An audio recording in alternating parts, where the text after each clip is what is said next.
Don't lose your way. Your mind, we have to be as one. What is up, YouTube? Storm here, coming at you with a new discussion topic today. Today I wanted to talk about kaijus. You know, kaijus are kind of like the big elephant in the room, so to speak. No pun intended. A lot of people, kaijus are one of the new, are basically becoming a splashable engine, both in main and side deck. So I wanted to talk a little bit about kaijus and why they're so hard to stop, and I'm going to talk about how you can actually stop them from ruining your day. Now, the first part is that kaijus act like what called a summoning condition. The way I explain summoning conditions is the monster just hits the field. It doesn't activate an effect, it just hits the field. A great example are cards like Photon, Thrasher, Blackluster Soldier, Envoy at the beginning, and of course Grapha, Dragonlord, and Dark World. All of these cards are incredibly difficult to stop them actually summoning themselves out because they are summoning conditions. Grapha, for example, bypasses cards like Necro Valley, Soul Drain, Abyss Dweller, and will special summon regardless of those cards being activating their effects. And BLS, you know, how many games have you lost to BLS because it just hits the field and you lose? You know, and Photon Thrasher, basically, if it's met at summoning condition, it hits the field. Kaijus are very similar. Now, of course, we have older cards that are exactly like Kaijus, cards like Santa Claus, cards like Lava Golem. However, Kaijus are incredibly more frustrating than those cards because unlike Lava Golem requires your opponent to have 2 monsters, whereas Santa Claus lets your opponent plus after its act, whereas Kaijus are just like dirt act, put them on the field, get it off the field. However, Kaijus, you have to understand that was what makes them so difficult to stop, but there are ways you can stop Kaijus from resolving.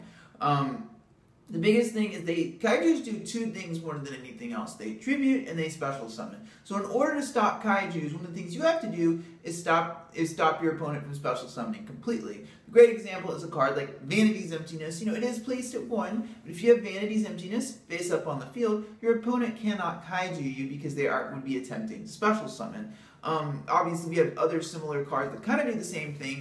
Vanity's Fiend is one of the more popular choices. It's probably one of the better side deck cards currently in the format. With Cyber Angels becoming more popular, Archlord Christia is a great card because one of the biggest things, personally, I ran into locals playing Cyber Angels. I hate when I have Herald, my old Herald Saphira combo up, and it just gets Kaiju'd away.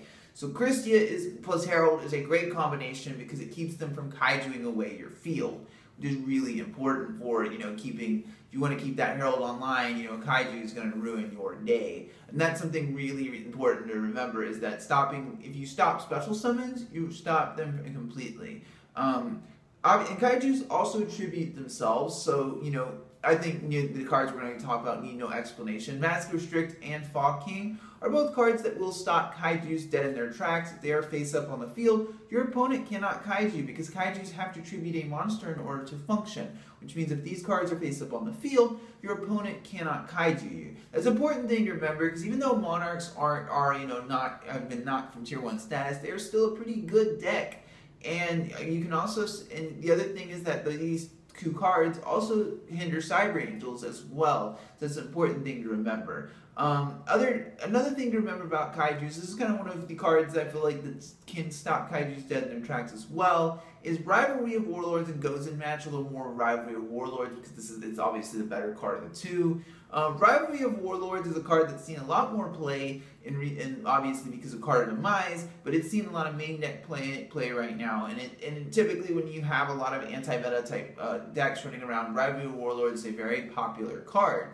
And the way Rivalry of Warlord works is that neither player can have monsters that are not the same type on the field. So unless you're playing a dinosaur deck, if you have Rivalry of Warlords face up on the field, your opponent is not going to be able to Kaiju that monster because unless you're playing dinosaurs, they are attempting to place a monster that is a different type, so they cannot. It's the same reason why if you have Rivalry of Warlords face up on the field and your opponent has 2 Burning Abyss monsters out, they cannot make Dante. That's an important thing to remember is that if you do have a card like Rivalry of Warlords face up on the field, your opponent cannot Kaiju you.